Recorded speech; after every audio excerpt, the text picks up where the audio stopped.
Hey, how's everybody doing today? I got my charcoal sets out. I'll be talking about that. I have my pastels out as well. I'm going to kind of go over some of the background, and I've been going over some background stuff here for my charcoal drawings in general, my art in general, some of the different techniques and stuff that I use. So I'm going to go through, some of this stuff here, and I thought tonight I would show you my kits. I have my charcoal kit and I have my pastel kits, and I organized everything into kits. That's kind of more manageable for me.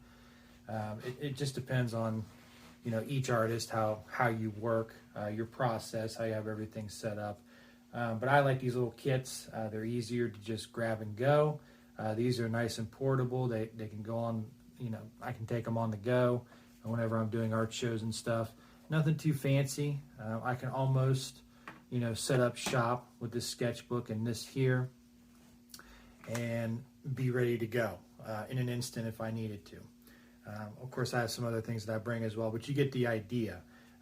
Simple is key, and I love these here. But basically, I'm just giving you insight and giving you a peek at how I have everything set up with my charcoal stuff. This is what you see here before I get a piece going. This is sort of the prep, behind the scenes stuff that you don't normally see. So I thought I would show everybody. So, go ahead and start here. I've got my charcoal box here all set, just nothing too exciting, just a box here, just have some things separated out. And I have my charcoal stuff all going. I got my vine charcoal, I got my regular charcoal sticks here, I have my really thick charcoal sticks here. I have my white, I have my kneaded eraser all set up in here, ready to go. I have some other pencils in here that I'll take with me as well. I have some paper stuff. I'll go over this here in a little bit. I have some extras here, just in case. You never want to throw these out, so I'll go over that as well. But this is sort of a basic idea. I have my hard eraser as well. Have some blending stumps, a little bit of everything. I have my sharpening tool here. I have my chamois. All this goes in here as well. And I just bring the box with me. I have some white pencils as well, charcoal white, along with the sticks. So, basically I just open this up and I go. Some of the details here on these includes, like sort of the prep itself and in general. So like, for instance, I have these here, which are really, really nice. And when you get these charcoal sticks, sometimes you get them in chunks like this. Sometimes you get them a little bit longer. A little bit longer, sort of like this. If you ever bought charcoal pencils, in the paper, if you ever seen those at like Hobby Lobby or Michael's or out and about, and you see them wrapped up in this paper, those are, fairly long pencils as well. And you just keep pulling the paper down and keep sharpening them that way or keep them going that way. So you can get some of those longer sticks there too. But these here are very, very nice to have. I would recommend these. And also the paper that I had mentioned before, hang on to that. You can do little chunks of it, especially if these don't quite fit these pencils. Sometimes these pencils don't fit everything. These sticks can be fairly small a lot of times, and sometimes you can't find them. I mean, sometimes you go into Michael's or Hobby Lobby and you only got packs like this, and you have multiple sizes and none of them fit. So a nice suggestion here right off the bat is to save this paper. Anytime you go through these pencils, I save the paper, cut them up into little sections like this. You can wrap them around in here, make it as thick as you need it, and then you can pop them into these here, and you're good to go. And then you can draw as much as you need to. So I recommend that. I have two of them, one for vine charcoal and then one for my standard charcoal. So these are very, very handy to have. Then of course, like I said, I have my white stick and pencil. I really enjoy sticks more than I do pencils, but pencils do come in handy if you need them, because you can sharpen these. I could sharpen this to a fine point if I want. And then just utilize the stick however I need to, and then grab this if I need to. Or I can make different angles on this too. I can do the same for the stick, but it's nice to have the pencil ready to go. I can have several pencils ready, and I can, maybe make one to a point, maybe block one out, maybe do a different angle. I did a sharpening video. Hopefully you checked that out earlier. If not, go check that out. I show you some of my sharpening techniques for things like this. But I like having the whites here ready to go. White is very, very important when you're going back over charcoal, especially in the final stages. Then, of course, I have my kneaded eraser. My kneaded eraser, you can shape and mold it however you need to. It's nice and soft. You can really pick and pull at that charcoal. That makes it really, really nice and convenient. And then, of course, I have my harder eraser if I really need to go in and really pull out that charcoal if I overdo it right at first, which I always do. Yeah, every artist will do that. So it just happens. It's just the way that it is. But I have that handy, ready to go. And then I have some different blending stumps. Now, when it comes to charcoal, nothing's really better than your finger. However, your finger, as you know, is only so thick. So these come in handy for some smaller areas that you really need to dive into. You just have to be careful because you can really overuse these as well. And you have to keep going in and keep going in. But these are handy to have around, and I do keep them in my kit. And then I have my black pastel sticks. I have a bunch of those. These are kind of broken down. You get them in the kits. They tend to come about that tall, and as you can see, I go through them pretty quickly. I do like my black, of course, and of course charcoal beckons that. And then you have some pencils just in case. Have some charcoal pencils ready to go. I do keep some of these sticks with the paper around them. I currently have the paper in use because I bought a set a while back. I need to get a new set, but I do keep a couple of them sometimes in here ready to go just in case. But mostly I will just take them out. I will literally cut the wrapper down with a knife, pull this off, then you have that long stick, and then I just break them up. I'll break them up into individual little chunks like this.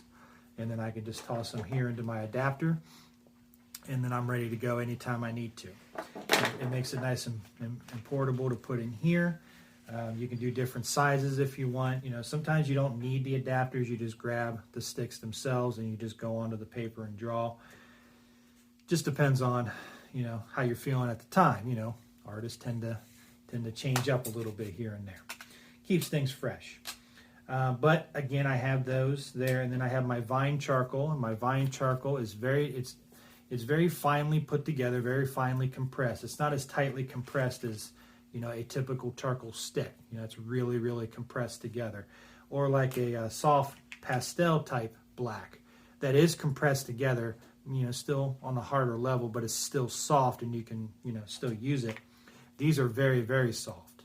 And I'll show the difference between these in a later video. You'll see the difference between vine charcoal, regular charcoal. I'll show you how I handle that when I go through and do my drawings in general, my charcoal tributes mostly, but just charcoal drawing in general.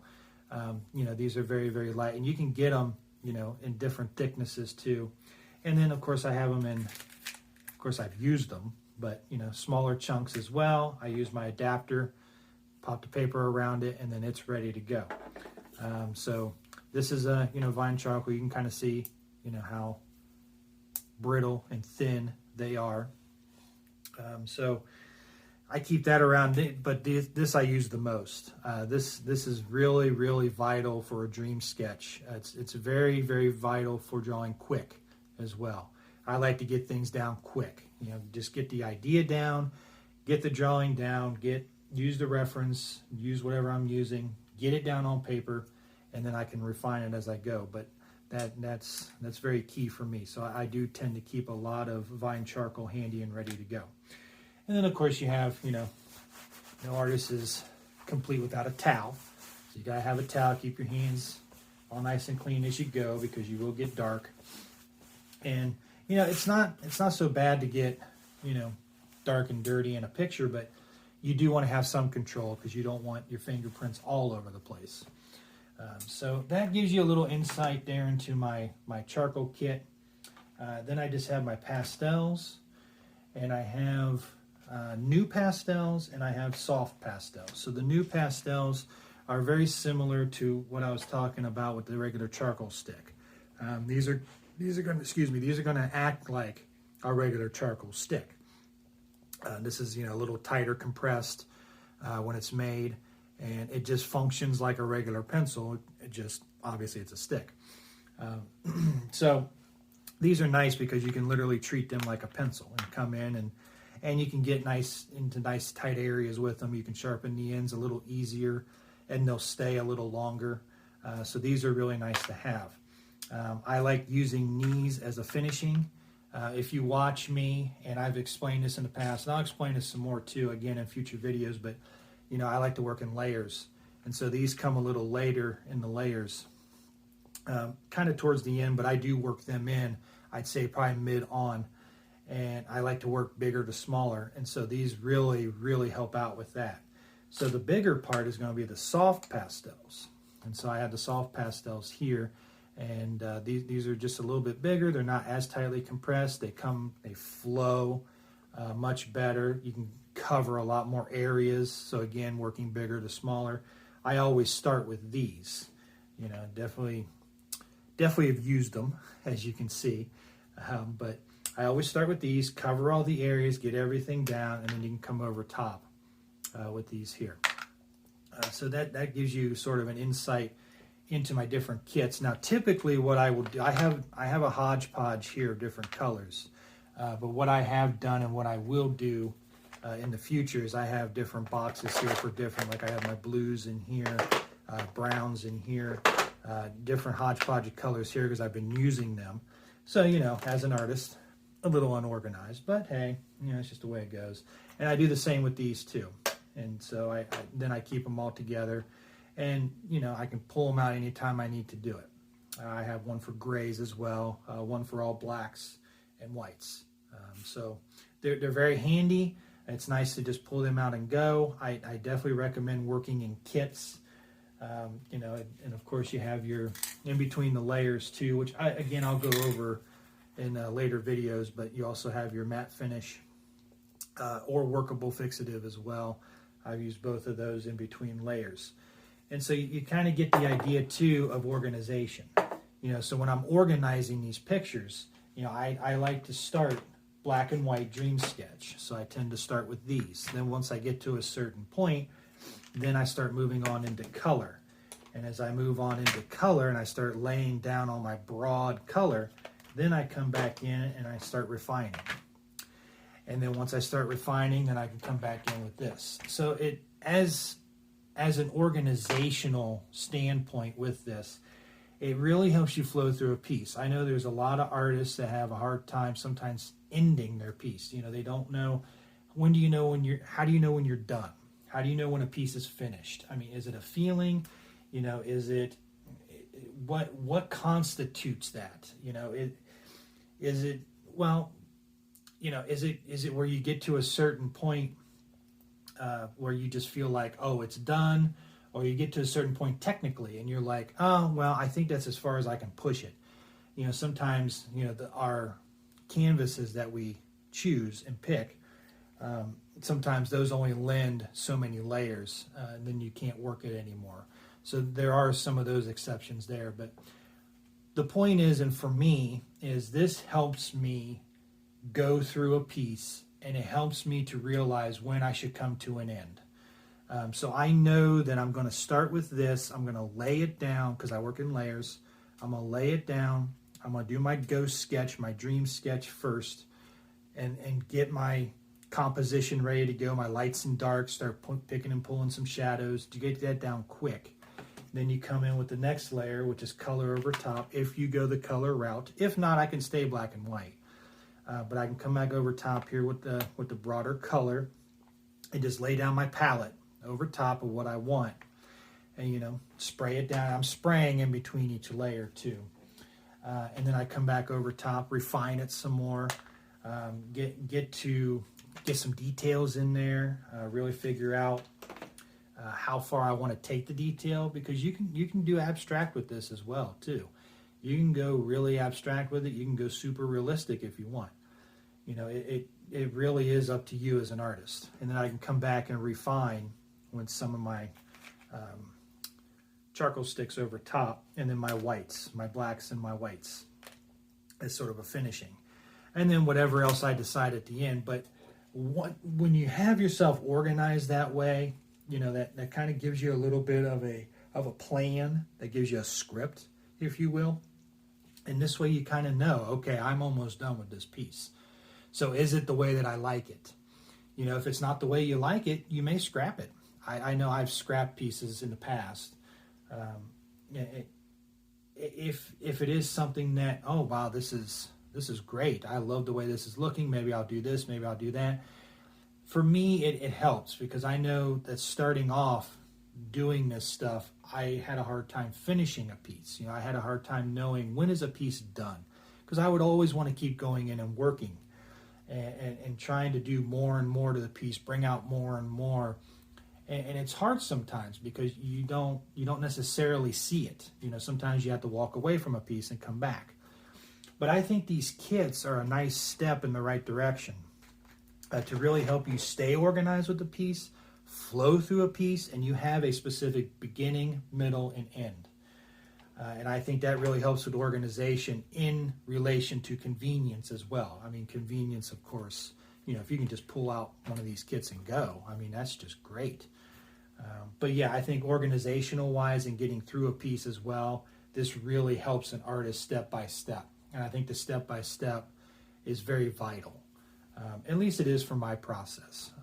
Let me know what you think. If you think, along those same lines, like, comment, and share on this. Give me a follow as well.